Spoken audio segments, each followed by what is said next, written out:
This is Rogers TV.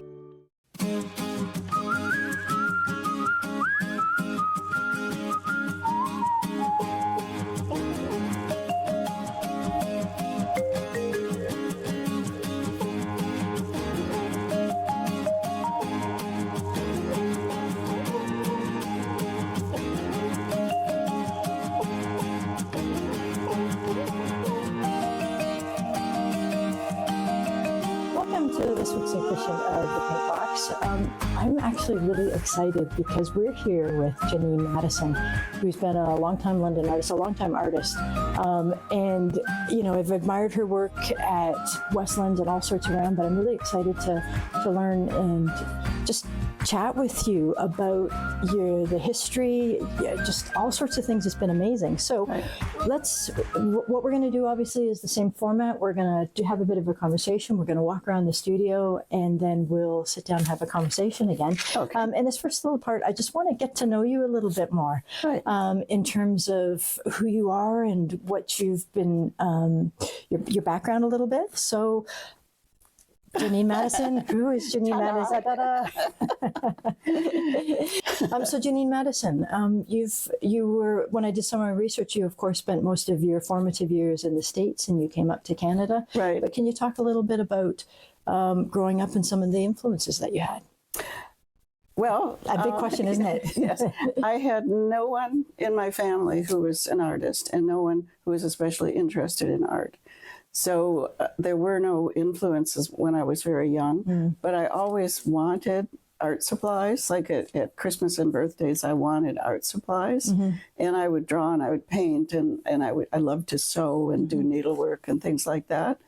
And I had a very poor relationship with my mother, and so when I finished high school and wanted to go to university, I wanted to find a university that was either in New York or California. So because I wanted to be as far away from Michigan as I could get. Right. And this is at a time when not a lot of women went to university. I guess not. So. I started in 1961. So I went to Pratt Institute in New York City, which was at the time and still is a very reputable art institute and a private one. Yeah. And stayed there for 4 years, got my bachelor's degree there, Bachelor of Fine Arts. Yeah. Took a lot of printing, etching and engraving and woodcuts and painting. And it was just a wonderful place. I just loved it. Yeah. New York at that time was fabulous. Just like hopping with all sorts of ideas and artists kind of bouncing off each other, which is great. Yeah.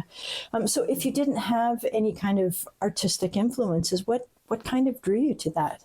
I have no idea. It was just always there from the very beginning. I just always wanted to draw and paint.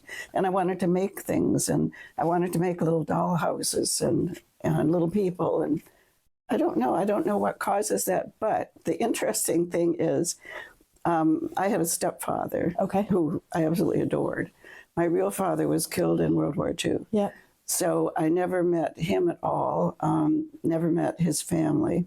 And when I was in, I think about my mid-30s, I decided to find his family. So I met them. Okay. And it turned out my father was very artistic. Yeah. When he was in high school, the teachers would always get him to do all the drawing on the blackboard. Oh, wow. Okay. And he had 2 relatives who were artists, and I have cousins in that family who are artists. Oh, okay. So I thought that was so odd that someone I had never met, a family I had never met, had all that artistic interest in them. Wow. And so what's interesting is obviously you went to find them, but you grew up without it, without that kind of support. But obviously you still went that way. Right. What drew you to Canada? Well, I married a fellow from England. Okay. And we were married for 10 years. We have 1 son. And we divorced. Yeah. And again, at a time when that wasn't, it didn't happen very much. No. So I couldn't leave here. I wanted to go back to Michigan. Yeah. But he wouldn't allow me to take my son out of the province. Okay. So I stayed here, and I'm so glad I did, because what's going on in the U.S. today, I don't think I could have stood it. It's just awful. Yeah, it's definitely difficult. So obviously, as part of this, I did a little bit of research. and listened to some of your interviews. And one of the things that I found really interesting about you and your journey was that what you did in your artistic journey mirrored a lot of what you were going through in your life. Right. So when you talk about, let's say, the coming from a family where there was, where your father was taken by the war, that obviously really influenced you. You talked about being a single mom and how difficult that was. It was awful. And in our world, obviously at the food bank, we see that every day. But I mean, I can't imagine it in terms of the lack of support and other things that happen. How do you still be an artist in the midst of all of that? Well, I had to work. I got no money at all when I left the marriage. My ex-husband said if I asked for anything, he was going to kidnap my son and take him out of the country. So I left that marriage with almost nothing. All I got out of it was an empty lot, which I had to sell in order to pay the lawyer bill for the divorce. So I had to paint a lot and also get a job. So I got a job at, remember Polka Dot Fabrics? I do, but I do. I had a job at Polka Dot Fabrics. And I had also was teaching part-time at night. Okay, awesome. And I had to paint a lot. I would do about 100 paintings a year just to, put a roof over our head. And you would paint to sell? Yeah, in terms of those things. Yes. I would paint anything. It was awful. I would paint people's trailers because they thought they were so beautiful. Oh, so people would come and ask for commissions, and then you would actually do it. I know I talked to other artists that struggle with painting for a job in terms of those things. Right. And artists throughout history have actually done that because that's how it's paid the bills to do the things that they've really wanted to. So it's still definitely part of the journey. Right. Did you learn any valuable lessons with the? Well, you learn to get up every day and get into your studio, which some of my friends who have always had a lot of money and haven't had to sell a painting, they just, kind of get up and, I'll watch TV or I'll have breakfast. And when you know you have to have paintings to sell, you just get in there and you just do it no matter what. Oh, wow. So I think it's been good for me to do that. Yeah. So the journey in that sense, so life teaches you all sorts of lessons, right? Whether it's good or bad, definitely.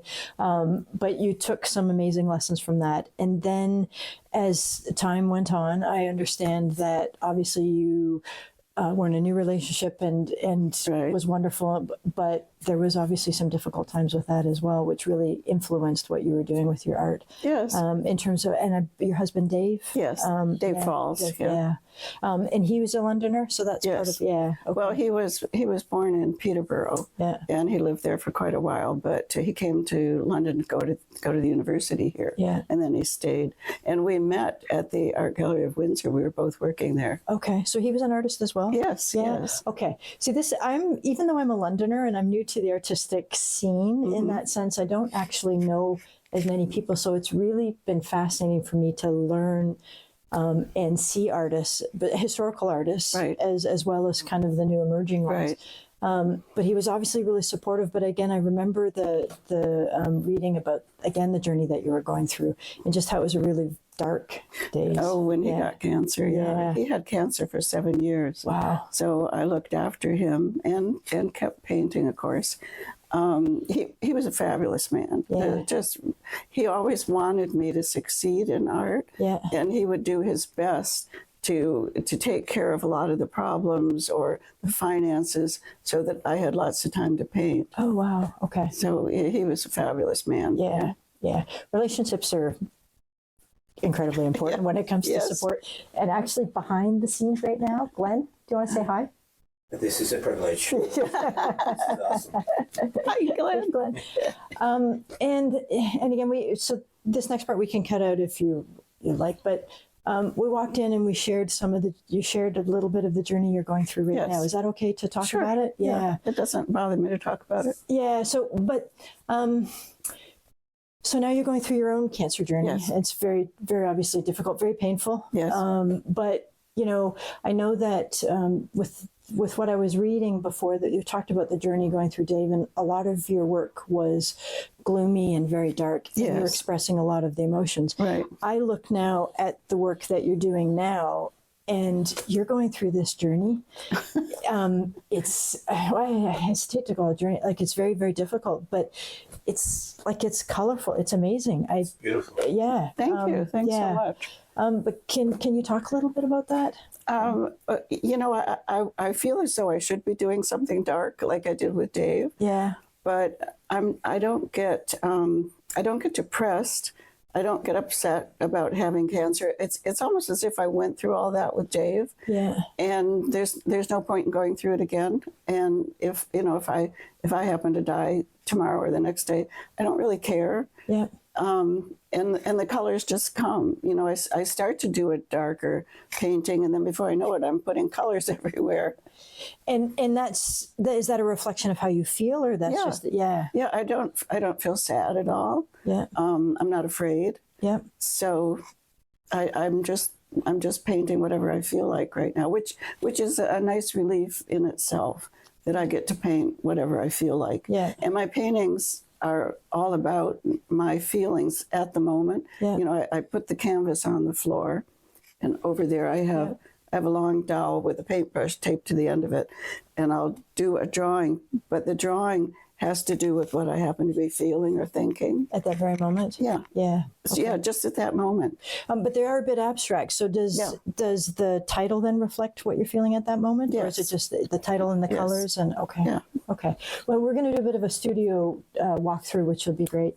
But your art has been, through your journey, like, you've done quilting, you've done collage, you've done textile, you've watercolor, figurative work, oils. Like, it's, I don't necessarily consider myself an artist yet. I'm getting there. Really? I consider myself more of a painter, because I'm still learning lots of different things, and I'm not quite sure what I want to say yet. However, I'm in the learning phase. Yes, I'm not really familiar with your work. I have seen some of it online, and I thought it was beautiful. Thank you.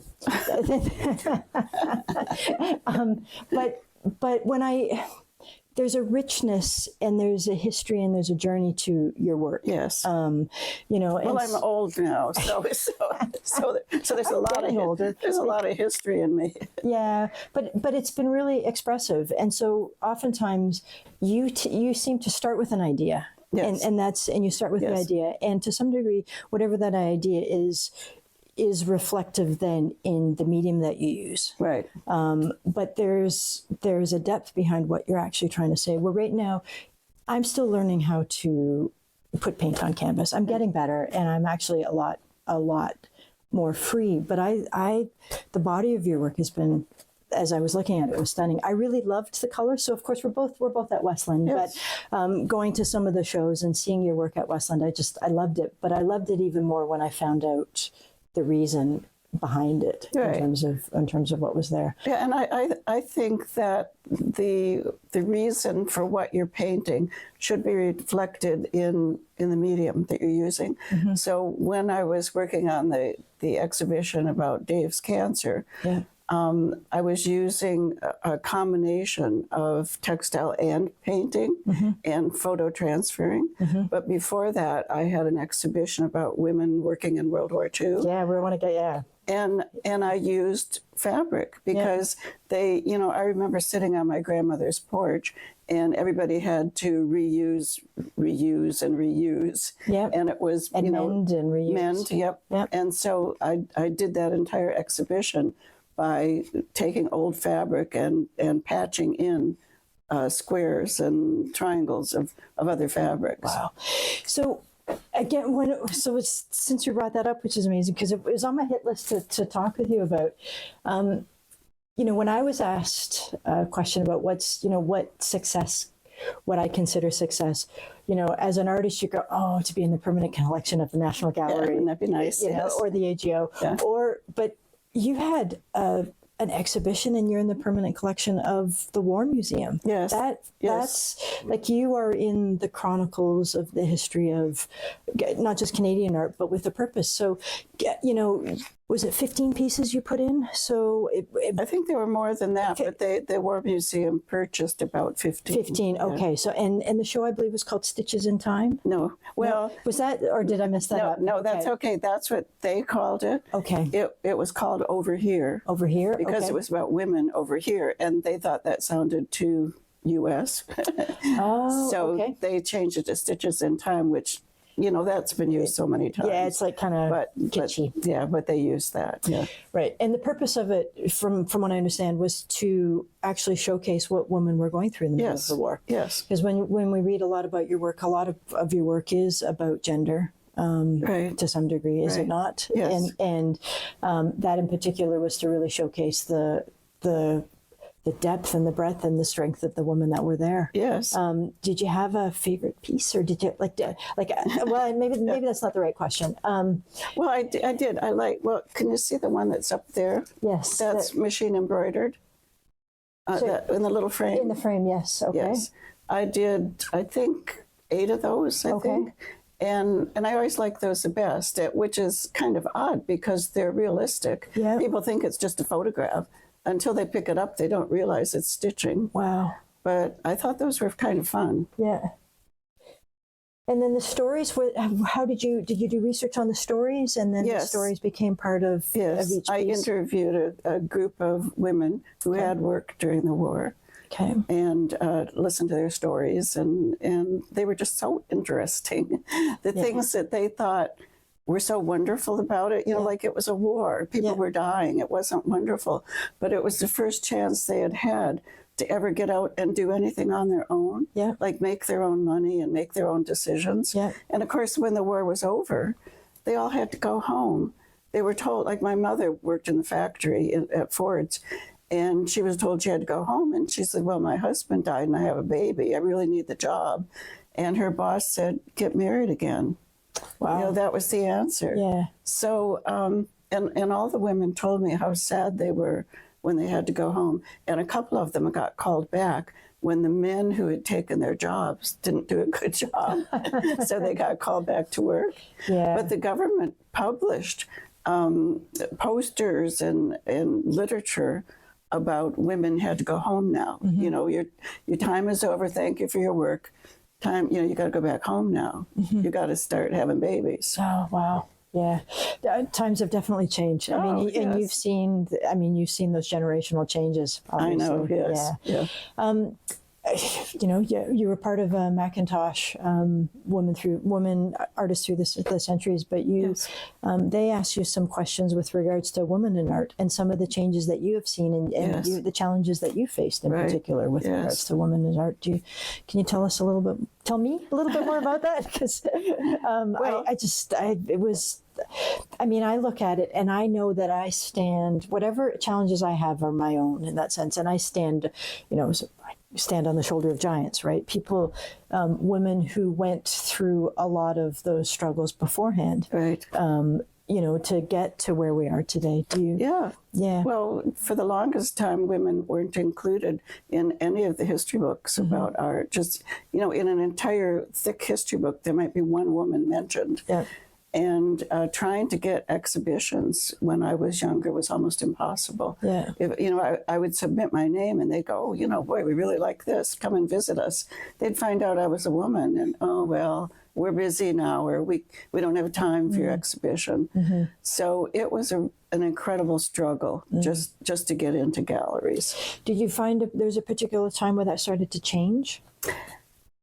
I wonder if it has changed. Okay, to tell you the truth. Well, that's good. I'm sure it has changed, but it's not where it should be. Yeah, women still aren't up there with men in numbers when it comes to being in galleries or in having exhibitions. Mm-hmm. So if you go on your computer and look at, say, AGO and the exhibitions they've had for the last 10 years, how many of those are women compared to the men? Okay. And I know it has changed, but I don't think it's changed enough. Okay.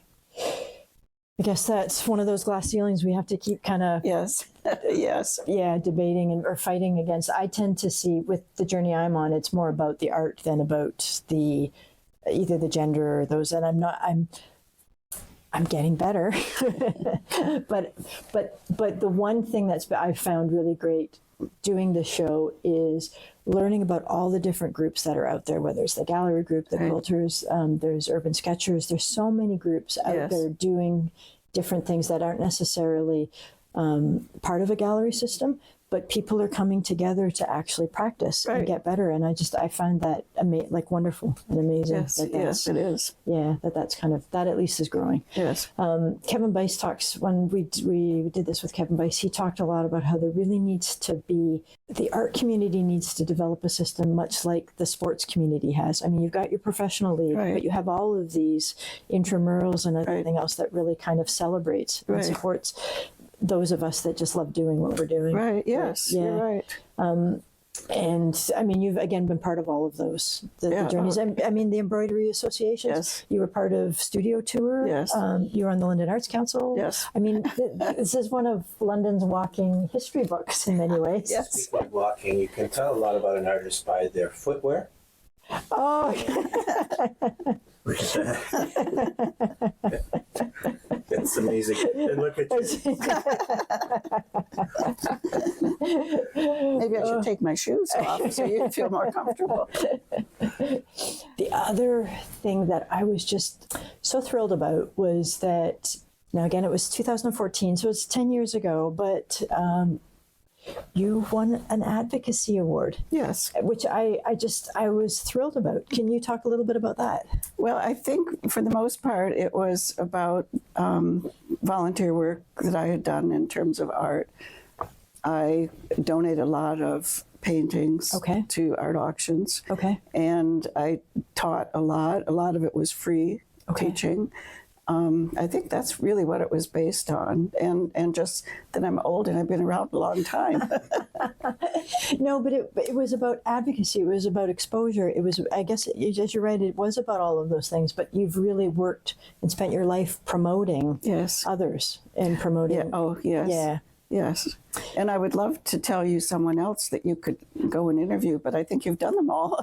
Actually, I haven't. No, and at the end of this, we'll get some of, I would like to get some of those names because there are some of the historical folks and there are some new and emerging folks that I'd like to, but I'm still new to the arts community.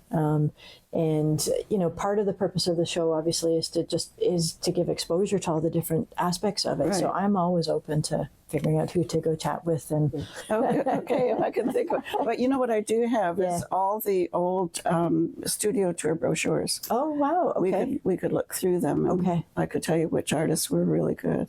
Okay, for sure. No, unless you want some that are not so good, that's okay too. Well, when we get to that part, we'll talk about it. Yeah. So actually, this is the first year I'm going to be on the studio tour. Oh, is it? Okay. Yeah. They talked me into applying a little bit, and I just thought, okay, I'll try, because I think in many ways, sometimes when you have to produce. Sometimes you get, and we have to produce with limitations. Sometimes it's good, but I also think, again, it's what I like about it. It's not a show. It's they're coming to see the studio. Yes. It's what they're coming to see is the process. So whether I have finished work or not doesn't matter. It's no, it doesn't. Yeah. Yeah. So. And I have quite a few small pieces if you want to sell. That would be true. Yeah, for sure. Yeah. No, thank you. And then the other decision I have at the end of this is, do I keep doing this? Because it actually takes away from painting time. Oh, but I do think this is more important in terms of exposure in terms of what's going on. So the more I do it, the more I realize I need to keep doing it. So, which is good. A couple other questions then, just before we go through a bit of a walkthrough. You talk about all your decades and you've gone through all these different things. If you had to tell your younger self one thing, or there's one thing you wish you would know, what would it have been? To not go through periods of not working. Through my life, I'd have periods where there was always something that seemed so important, like with my child, of course, and with divorce and remarriage and moving. I've moved so many times, and I wouldn't paint or make art during those periods. And I would say, make art no matter what. Don't give yourself those breaks at all. And also, I wish I had applied to better known places, and it's What do too you late mean? now. What do you mean by? Well, like the AGO, and I would never get in, but I wish I had applied. Okay. And in New York, Yeah. I look at galleries in New York that are showing abstract work, and I think, oh my God, that's terrible. I could have done that. You know? Yeah.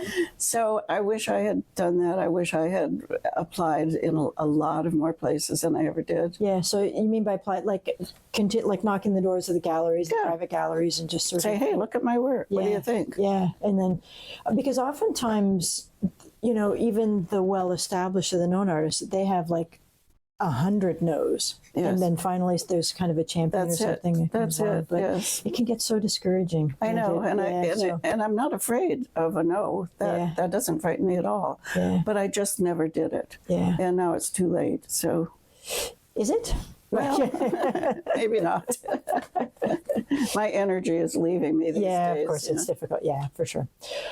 Okay, so can we go walk around the Yes. studio a bit? Yes. Great, thank you. So we're back actually from being at Johnenne.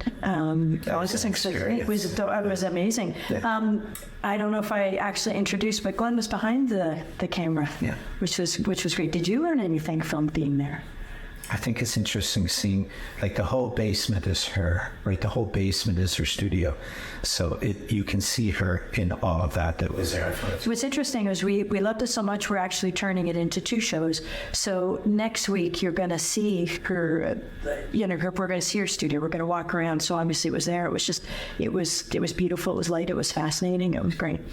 What I liked about her is she's a full personality, right? Like, she's got so much experience, rough things, good things, right? But she remembers those things and she gets it into her art. And it was nice to see that holistic approach of a human personality going into the art the way that it did. Yeah, but I mean, it was a whole journey. Like, it's a whole story from beginning to end. And she's been an artist from the moment she was born. But it just, her journey, her story is reflected in art. I thought that was just, like, that was wonderful. Yeah, no, I found her a character, and not in a bad way. Somebody's got a personality that, is sometimes not fully filtered, and that they will talk honestly about how they feel about things. And I think that you realize that behind her, there's these feelings, and that impacts her art. And her art was beautiful. In that sense, I found her incredibly brave. To be open about the stuff and the things that she's going through. But just, brave and courageous about how she knows it. And that was wonderful. So one of the other things that 2 things I was really thrilled about. Well, one of them was the fact that she has pieces, and she's in the permanent collection of the War Museum, but she did this whole series on women in the war, women staying home, but their whole contribution to what they did. She went and she interviewed people, and that was kind of like a total whole concept, and it was just wonderful. But you could tell with her that was a seminal moment of her life, was that whole War Museum, but that was very important to her. But I think I remember on Remembrance Day, I read an article with the Free Press about what women had done back here, the universities being built and all the other stuff, and all her eyes lit right up, and she was keen about it because that's what she believes. She believes that women were just as much in that war effort as men were. So I like that about her. She was quite unveiled about it. She just declared it. I thought it was great. Yeah, but it's also what you believe, right? And it's what I believe. So just having that kind of connection was great, and it's really what most people believe. And it was great to actually hear those stories. Some people are, there's a filter there, I think, and people paint, but that filter's still there when they're talking to people. I had a sense with her there was no veil there, right? Like when you interviewed her and saw her, she was who she was, and she's not afraid to talk about it or whatever it is. But if you just go straight through that into her artwork, there was no real refinement there to try to keep certain things out of it. She's just totally open book. I thought she was great. Yeah, we were really lucky. Yeah. So next week we're going to see, and we're going to talk with Johnenne once again and finish up the conversation. And it's been a good couple of shows for sure. It's been great.